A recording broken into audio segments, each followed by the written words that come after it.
We're BlunTv's Capital Cannabis Corner. I'm here with Amy Jenkins. I'm Katrina Rossini, and we're talking about states that have legalized cannabis.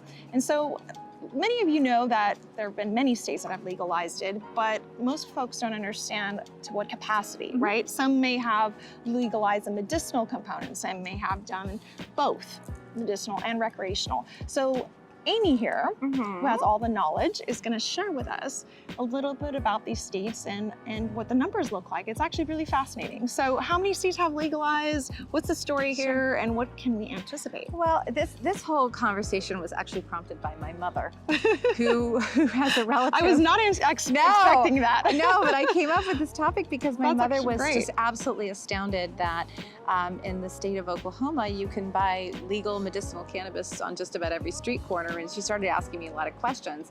And simultaneous to that, a new report just came out. It's an annual report. It's the State of Legal Cannabis Markets. It's put out by ArcView Group in collaboration with BDS Analytics. And they do this fantastic report that I draw from. They get a plug. I draw from them all the time. And they just put out their report. So I thought it might be interesting for the viewers to know, in fact, where we stand. So to your point, we currently have 8 legal states where both medicinal and recreational sales are taking place. So that includes California, of course. We've talked about Alaska, Colorado, Oregon, Massachusetts, Maine. I'm leaving some out. So those are your recreational states. Then we have 3 states that have approved recreational cannabis, but they don't have their retail sale component online. So they're still working on legislation or kind of developing parameters around that. So Vermont is one of those states, as well as Michigan. And then we have about 22 states that currently authorize some form of medicinal cannabis use, including Oklahoma, which again was a complete shock to my mother, who's from there.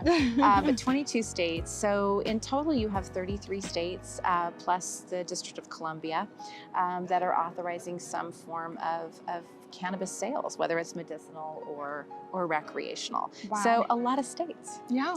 And what are we anticipating in the next year? Are we going to see a few more states come on board? There is some conversation. I think the recent estimates I've seen, I believe ArcView suggested 5 states that would be contemplating some. Any thoughts or forecasts on who they could be?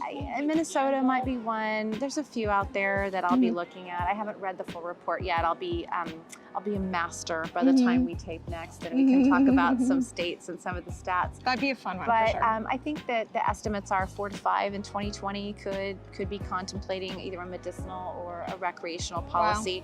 Wow. I should note there's 17 states where it is currently illegal. So a lot of opportunity in 2020 to rethink that. I think it's also interesting to note that depending on what sort of analysis you're looking at, there are estimates that suggest that cannabis consumption in the U.S. Could generate anywhere between $50 to $200 billion in revenue over the next decade.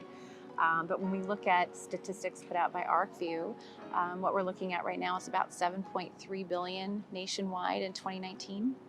Of that, California still has the majority of the market at about $3.1 billion. That's amazing. So again, a lot of activity and a lot of room for growth. So I think we'll continue to see a lot of developments in this space. We'll certainly be prepared to touch on other states that are contemplating a legalization or medicinal frameworks, and more to come. And as we're actually shifting, and we covered this already in a previous segment, into the 2020 presidential run as well. And the discussions probably could come up and their stances on cannabis. Sure.